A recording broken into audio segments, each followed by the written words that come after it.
guys, this is giving the patient the bedpan. It's page 30 in your skills book. The items that you're going to need to do this skill are a underpad or chucks.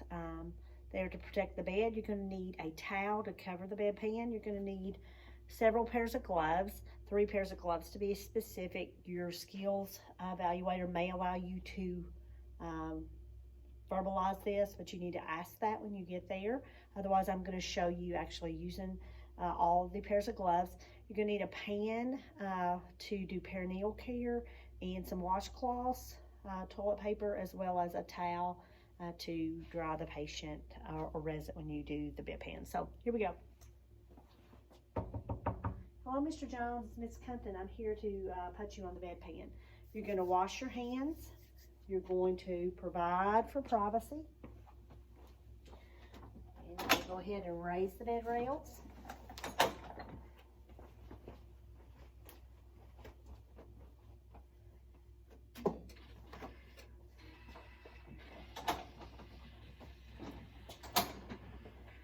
And then you want to raise the bed.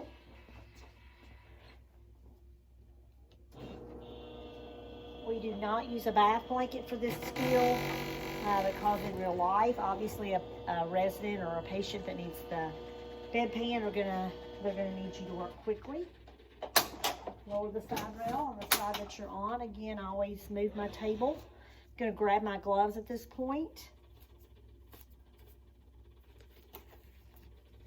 And the bedpan should be in the bedside table. If it is not, you want to make sure you don't set it on a clean surface, or if you did need to set it somewhere, you would protect the table. So I have my bedpan in the cabinet. I'm going to set it here at the foot of the bed, and I'm going to pull back the blanket. Remember, we want to provide for privacy for the resident, so just be careful, again, with the modesty there. You're going to turn the resident on their side, and you're going to place the underpad under the resident. And I'm going to go ahead while I have them turned over and put them on the bedpan. Okay? You're going to turn them back on the bedpan to where they're comfortably sitting on the bedpan.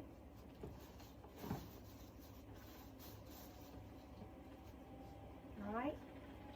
And at this point, I want to remove my gloves.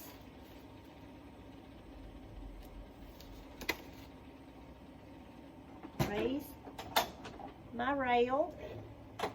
You want to set the patient up in a sitting position.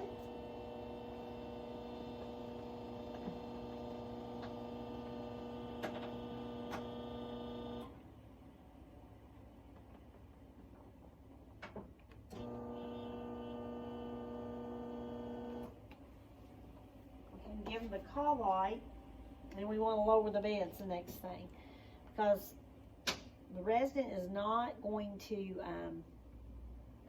they may need some time.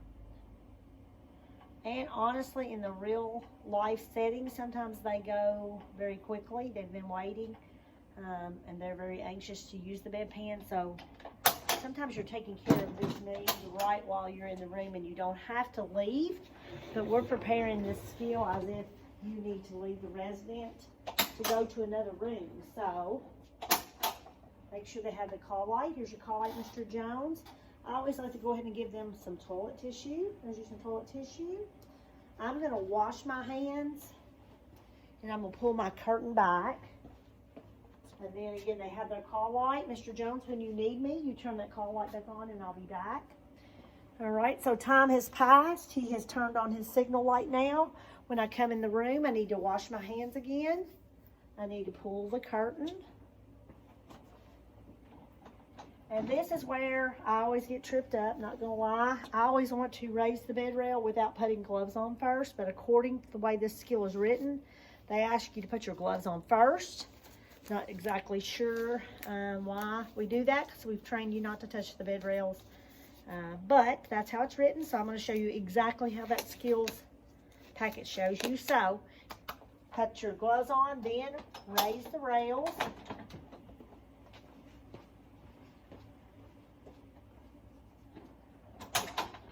Okay. And you are going to raise the bed to your waist.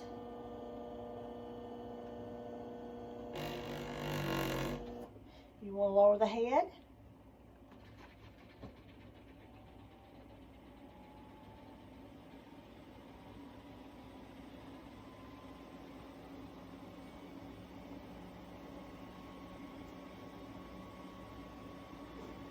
Lower the side rails. And at this point, again, we're going to take them off the bedpan. So be prepared to have something to cover your bedpan with. I'm going to take my toilet tissue away. Mr. Jones, I'm going to take the bedpan out from under you. Okay, so you're going to turn them over. And you want to remove the bedpan. I always try to set it at the foot of the bed. I will cover it. All right.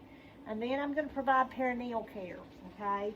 And at that point, you may verbalize that you're going to provide peri-care. If they ask you, how would you perform peri-care, you would explain that at the time of skills check-off. Otherwise, again, you're going to perform peri-care. And again, this is another skill, so they may not ask you to actually do the actual peri-care. You would have a garbage bag ready to put your dirty things in. At this point, I need to remove my gloves, cover my resident up. Okay, and then I'm going to raise my bed, lower the bed.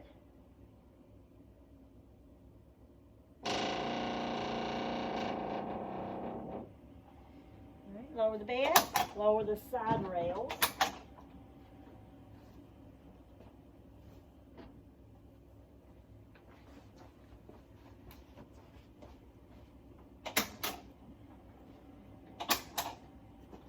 All right, make sure they have their call light. Now, this is another critical element. Again, you verbalize the peri-care. We've covered the bedpan at this point. You're going to take your gloves, and again, they may allow you to verbalize this, but I'm showing you just so that you can, if you do have gloves that you can practice with, you can practice it the most perfect way. You're going to put on your gloves. You're going to take your covered bedpan, okay, and you're going to take it to the restroom. At that point, you may use a graduate cylinder, and I'm kind of showing you these things on the camera, but then you would take this to the bathroom. You would measure it. If the patient's on output, we will mark that. Otherwise, we're going to clean and disinfect this bedpan, and then we will come back to the resident's room, and we will store the bedpan where we got it. All right. Then it would be time to remove my gloves. I always like to have the patient to wash their hands. I'm going to wash my hands. I'm going to pull the curtain back. Make sure they have the call light again. The bed's in the lowest position. Side rails are down. And then we're going to report and record.